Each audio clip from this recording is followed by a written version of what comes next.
Hello, mermaid pose. Well, that's what I call it anyway. So you're sitting on your knees, and then you're going to shift the weight into your right butt cheek. Bring the heel in towards the perineum. My back foot is, the top of the foot is flat on the floor. Okay, if that's uncomfortable, you can always flex that foot.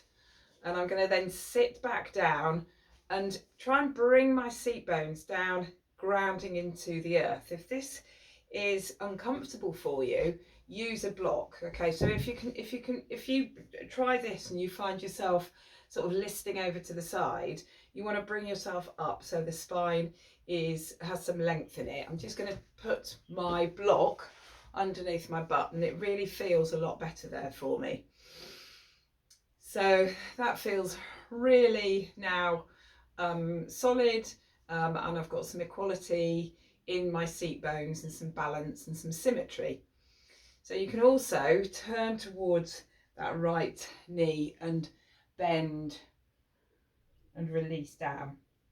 Try to keep some length in your spine when you're doing this, and just lift the belly button in towards the spine, so you're sort of bowing down to that knee and then coming up, and then you can do the other side of just a gentle twist and bowing over to the other side.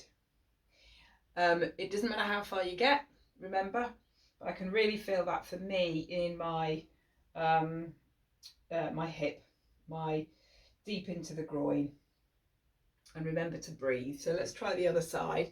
To come out of this, you can just tip your weight onto the right hip and then have a little windshield wiper of the legs.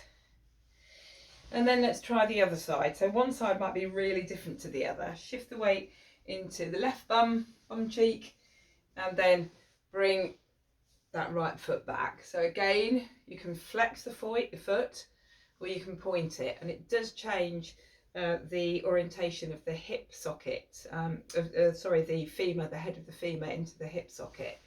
I'm going to tuck my left foot in, so the heel is snuggled into the perineum, and again I feel that my right seat bone is lifted up off the floor, so I'm going to rectify that by really dropping the weight into the right hip bone, but still keeping length through the crown of the head. And again, I'm going to try that, putting my block underneath my hip, which really makes a difference to me. So if you're like this, sit up and then use a block, and then we can take a deep breath in. Exhale. As you exhale, you'll feel the seat bones ground down and the lift up through the crown of the head. Relax your shoulders, soften your jaw, and then turning towards that left knee, you can inhale, and then as you exhale, just a little bow down. So again, as you shift the weight, as you come forward, you'll feel that right sit bone coming off the floor. So I'm just going to gently press back.